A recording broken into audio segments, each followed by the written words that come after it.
Assalamualaikum warahmatullahi wabarakatuh.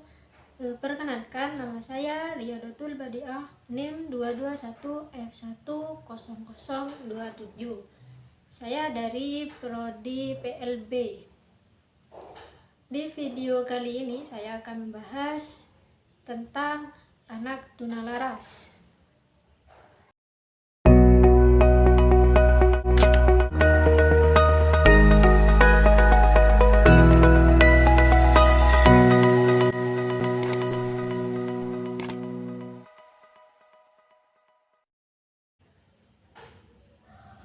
Tunalaras adalah individu yang mengalami hambatan dalam mengendalikan emosi dan kontrol sosial. Anak tunalaras juga memiliki kebutuhan tentunya dalam hal pendidikan. Kebutuhan pendidikan anak tunalaras diharapkan dapat mengatasi problem perilaku anak tersebut. Untuk memenuhi kebutuhan tersebut, maka perlu dilakukan hal-hal sebagai berikut. Yang pertama, berusaha mengatasi semua masalah perilaku akibat kelainannya dengan menyesuaikan lingkungan belajar maupun proses pembelajaran yang sesuai dengan kondisi anak tunalaras. Yang kedua, berusaha mengembangkan kemampuan fisik sebaik-baiknya, mengembangkan bakat dan kemampuan intelektualnya. Yang ketiga, memberi keterampilan khusus untuk bekal hidupnya. Yang keempat, memberi kesempatan sebaik-baiknya agar anak dapat menyesuaikan diri dengan baik terhadap lingkungan atau terhadap norma-norma hidup di masyarakat. Yang kelima, memberi rasa aman agar mereka memiliki rasa percaya diri dan merasa tidak tersia-siakan oleh lingkungan sekitarnya. Keenam, menciptakan suasana yang tidak menambah rasa rendah diri, rasa bersalah bagi anak tunalaras. Untuk itu, guru perlu memberi penghargaan atas prestasi yang mereka tampilkan sehingga mereka merasa diterima oleh lingkungannya. Layanan pendidikan anak tunalaras. Implementasi penyelenggaraan layanan pendidikan bagi anak tunalaras, kita kenal bermacam-macam bentuk penyelenggaraan pendidikan anak tunalaras atau sosial sebagaimana dikemukakan menurut Deden Saiful Hidayah, yaitu sebagai berikut. Yang pertama, penyelenggaraan bimbingan dan penyuluhan di sekolah reguler. Jika di antara murid sekolah tersebut ada anak yang menunjukkan gejala kenakalan ringan, segera para pembimbing memperbaiki mereka. Mereka masih tinggal bersama-sama kawannya di kelas, hanya mereka mendapat perhatian dan layanan khusus. Ada syarat yang harus dipenuhi dalam menintegrasikan anak tunalaras dengan anak biasa. Syarat tersebut adalah: yang pertama, perbandingan jumlah anak tunalaras dengan anak biasa dalam satu kelas haruslah diperhatikan.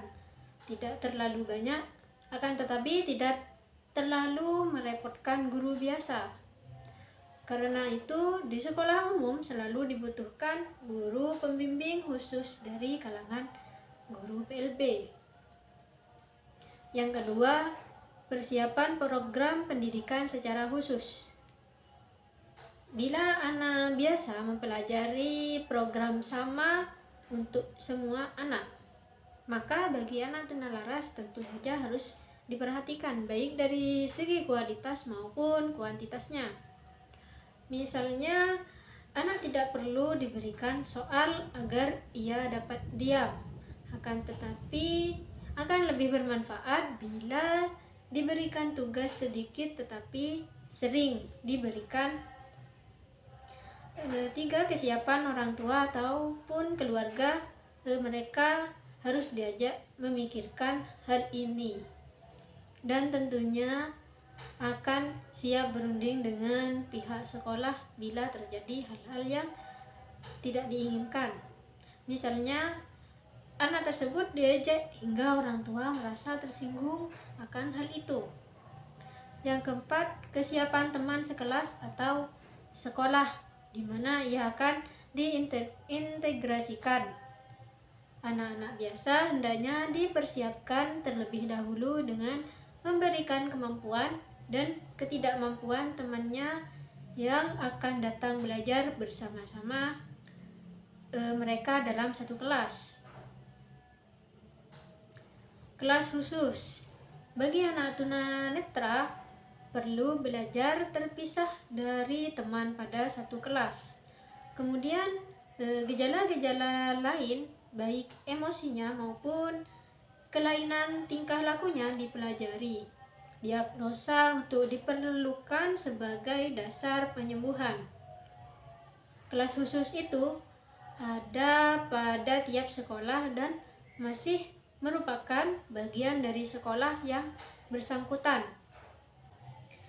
Kelas khusus itu dipegang oleh seorang pendidik yang berlatar belakang PLB atau bimbingan dan penyuluhan atau oleh seorang guru yang cakap membimbing anak. Yang ketiga, sekolah luar biasa bagian tunalaras tanpa asrama. Bagi anak tunalaras yang perlu dipisah belajarnya dengan kata kawan yang lain karena kenakalannya cukup berat atau merugikan kawan sebayanya. Yang keempat, sekolah dengan asrama. Mereka yang kenakalannya berat sehingga harus terpisah dengan kawan maupun orang tuanya, maka mereka dikirim ke asrama. Hal ini juga dimaksudkan agar anak secara kontinu dapat terus dibimbing dan dibina. Adanya asrama adalah untuk keperluan penyuluhan. Layanan pendidikan bagi anak tunalaras berdasarkan standar nasional pendidikan PP nomor 19 tahun 2005. Pertama, standar isi. Muatan kurikulum untuk pendidikan anak tunalaras sama dengan pendidikan pada umumnya yang terdiri atas kelompok mata pelajaran agama dan akhlak mulia yang pertama. Yang kedua, kelompok mata pelajaran kewarganegaraan dan kepribadian. Yang ketiga, kelompok mata pelajaran ilmu pengetahuan dan teknologi. Yang keempat, kelompok pelajaran estetika. Prinsip-prinsip pengembangan kurikulum yaitu pertama, berpusat pada potensi, perkembangan, kebutuhan, dan kepentingan peserta didik dan lingkungannya. Kedua, beragama dan terpadu. Yang ketiga, tanggap terhadap perkembangan ilmu pengetahuan, teknologi, dan seni. Yang keempat, relevan dengan kebutuhan hidup. Yang kelima, menyeluruh dan berkesinambungan. Yang keenam, belajar sepanjang hayat. Yang ketujuh, seimbang antara kepentingan nasional dan kepentingan daerah. Yang kedua, standar proses.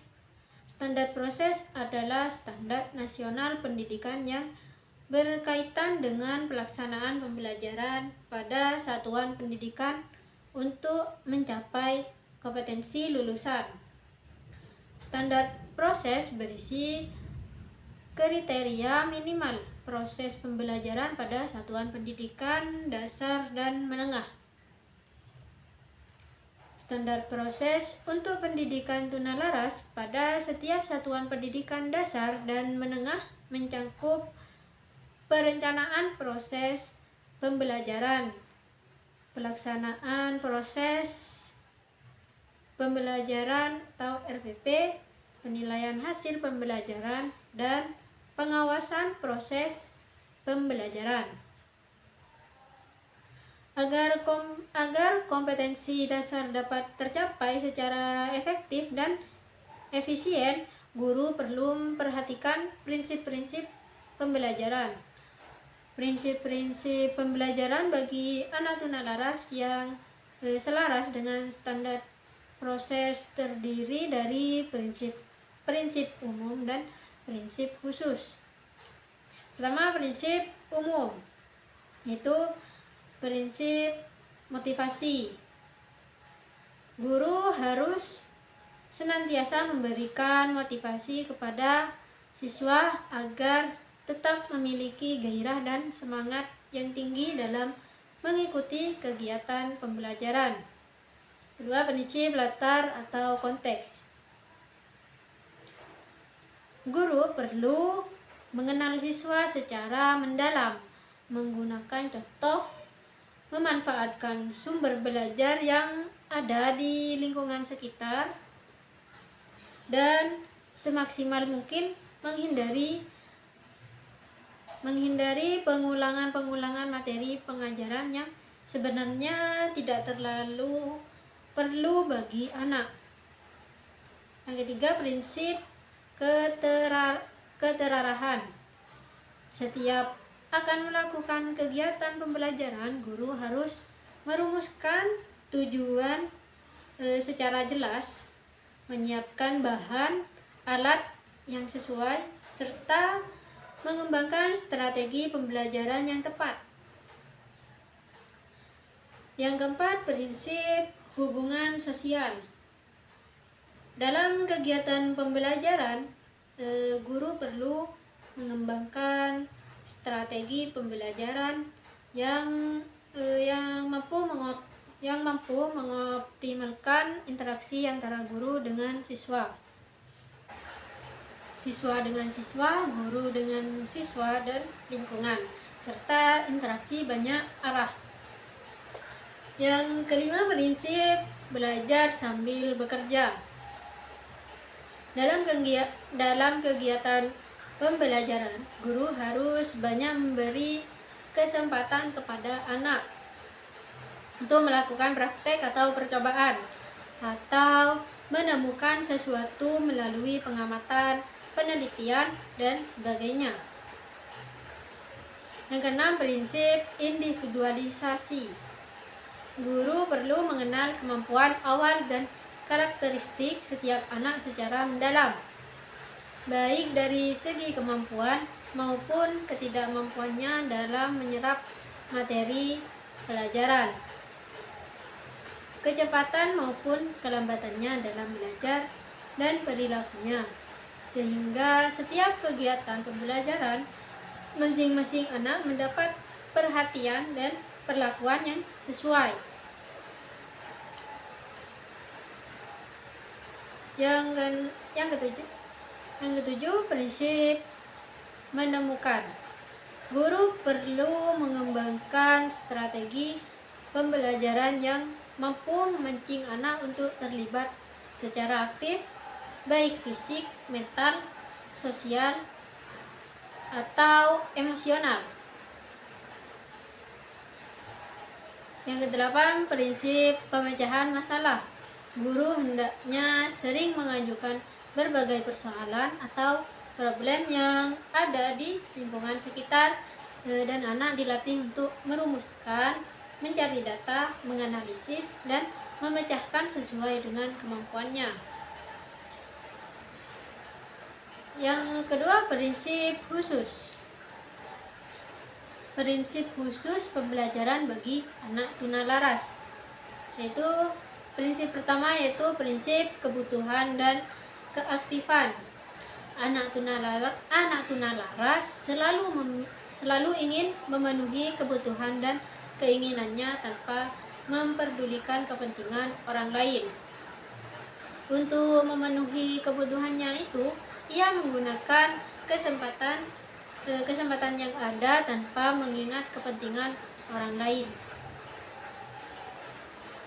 Kalau perlu melanggar semua peraturan yang ada meskipun ia harus mencuri misalnya, hal ini jelas merugikan baik diri sendiri maupun orang lain.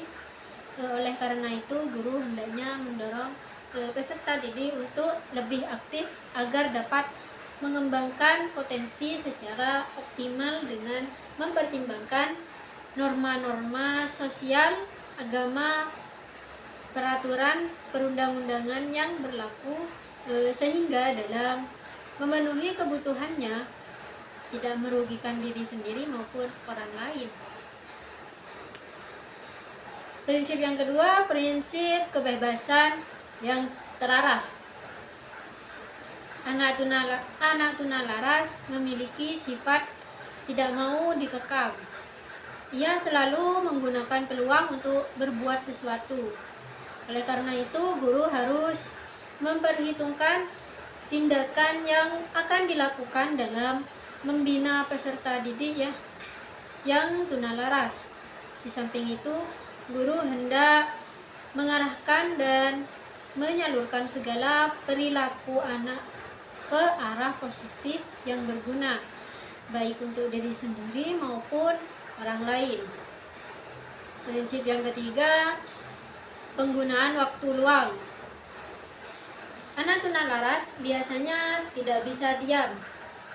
Ada-ada saja yang dikerjakan, bahkan seolah-olah mereka kekurangan waktu sehingga lupa tidur, istirahat, dan sebagainya. Oleh karena itu, guru harus membimbing anak dengan mengisi anak dengan waktu luangnya untuk kegiatan-kegiatan yang bermanfaat.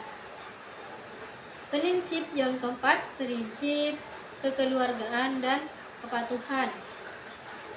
Anak tunalaras biasanya berasal dari keluarga yang tidak harmonis atau hubungan orang tua retak. Juga bisa disebut dengan broken home. Akibatnya, emosinya kurang stabil, jiwanya tidak tenang, rasa kekeluargaannya tidak berkembang, merasa hidupnya tidak berguna. Akibat lebih jauh, mereka bersifat perusak dan benci kepada orang lain. Oleh karena itu, guru harus dapat menyelami anak di mana letak ketidakselarasan kehidupan emosinya. Selanjutnya, pengembangannya kepada emosi yang tenang, laras, sehingga rasa kekeluargaannya menjadi pulih kembali. Misalnya, siswa disuruh membaca cerita yang edukatif, memelihara binatang, tumbuh-tumbuhan, dan sebagainya. Prinsip yang kelima, prinsip setia kawan dan idola serta perlindungan. Karena tinggal di rumah yang tidak tahan, anak tunalaras biasanya lari keluar rumah. Kemudian ia bertemu dengan orang-orang yang dirasa dapat membuat dirinya merasa aman. Di dalam kelompok tersebut, ia merasa menemukan tempat berlindung menggantikan orang tuanya. Ia merasa tentram, timbul rasa setia kawan karena setianya kepada kelompok. Ia berbuat apa saja sesuai perintah ketua kelompoknya yang dijadikan idolanya.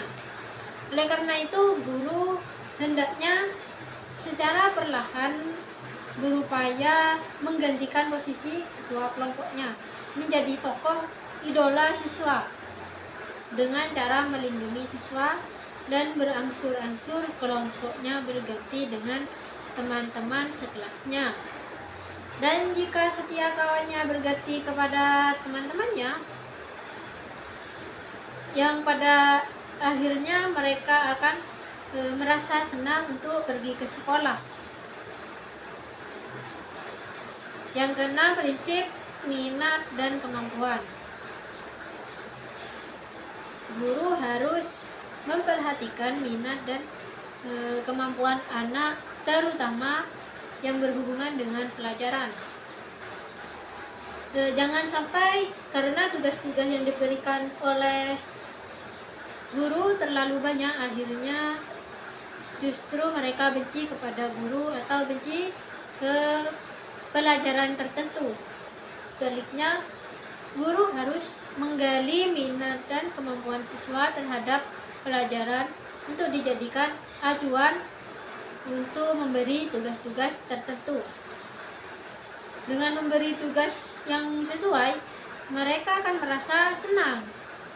Yang pada akhirnya lama-kelamaan mereka akan terbiasa untuk belajar. Prinsip yang ketujuh, prinsip emosional, sosial, dan perilaku. Karena problem emosi yang disandang anak tunalaras, maka ia mengalami ketidaksinambungan emosi.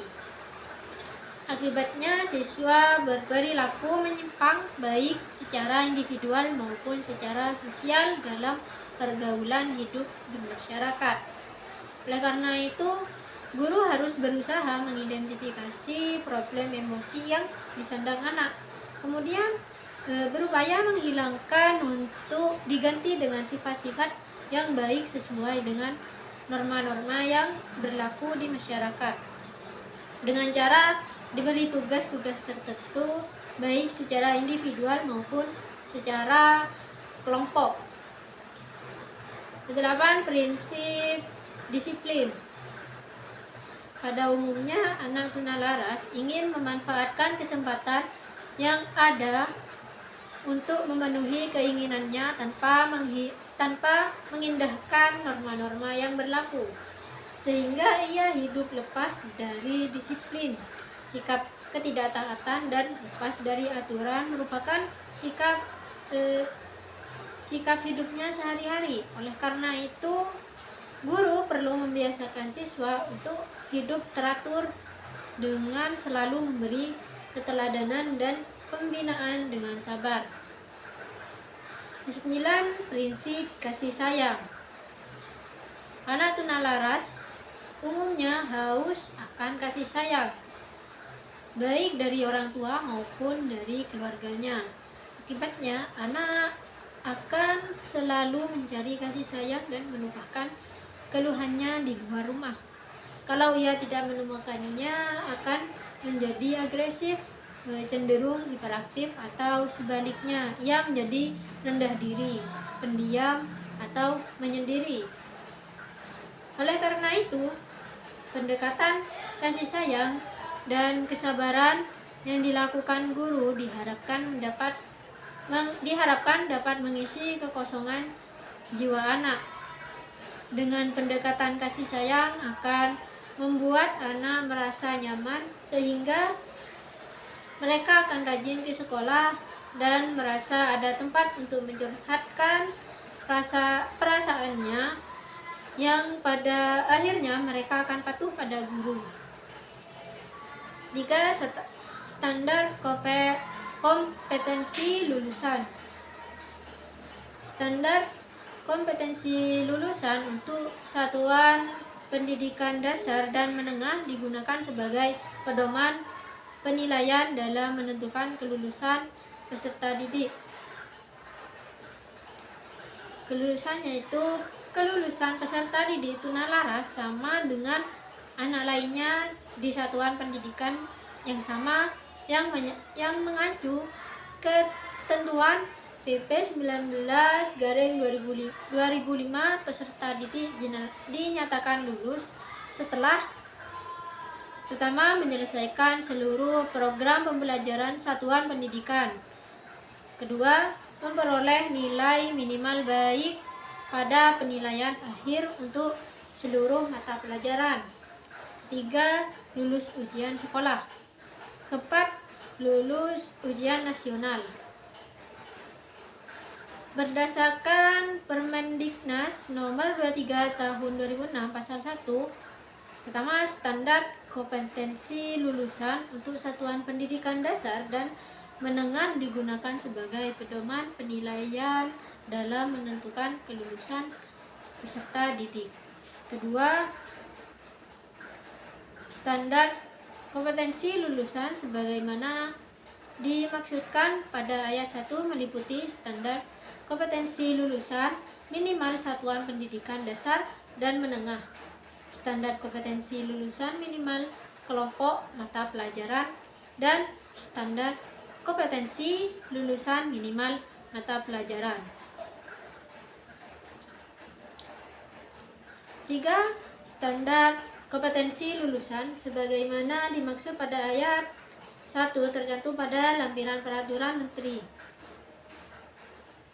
Yang keempat, standar pendidikan dan tenaga kependidikan. Kualifikasi akademik guru SDLB atau SMPLB atau SMALB, guru pada SDLB atau SMPLB atau SMALB atau bentuk lain yang sederajat harus memiliki kualifikasi akademik pendidikan minimum diploma 4 atau sarjana program pendidikan khusus harus atau sarjana yang sesuai dengan mata pelajaran yang diajarkan dan diperoleh dari program studi yang terakreditasi. Selain itu, kompetensi yang harus dimiliki oleh guru bagi peserta didik tunalaras adalah: pertama, kompetensi pedagogik; yang kedua, kompetensi kepribadian; yang ketiga, kompetensi profesional; yang keempat, kompetensi sosial; yang kelima, standar sarana dan prasarana. Standar sarana dan prasarana mencakup kriteria minimum sarana dan prasarana yang harus dipenuhi oleh sekolah. Sekolah yang melayani anak tunalaras wajib memiliki sarana ruang kelas, perabotan, bangunan, dan lahan yang memadai dan memenuhi kriteria aksesibilitas yang diperlukan oleh peserta didik. Salah satu ruang yang harus tersedia pada sekolah yang melayani pendidikan bagi peserta didik tunalaras adalah ruang bina pribadi dan sosial, yang berfungsi sebagai tempat penenangan dan pemberian tindakan kepada peserta didik dalam usaha merubah perilaku pribadi dan sosial.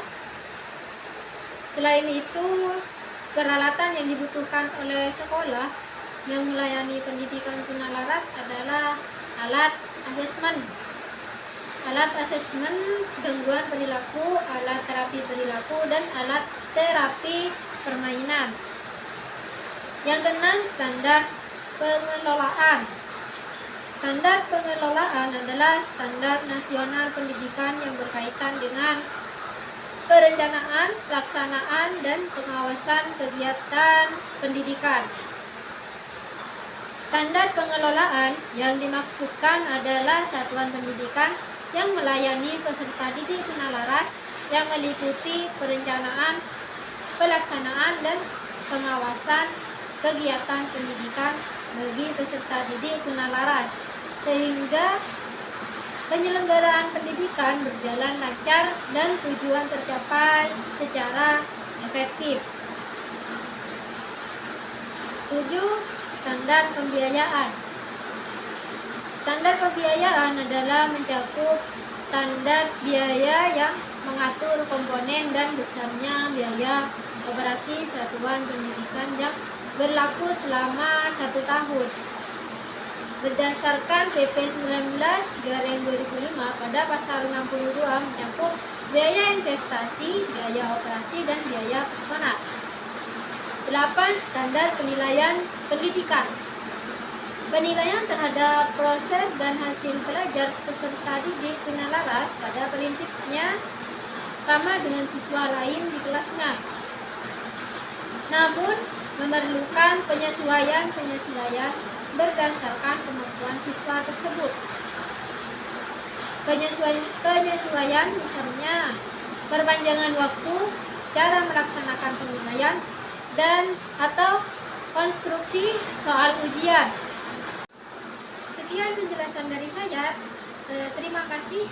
Assalamualaikum warahmatullahi wabarakatuh.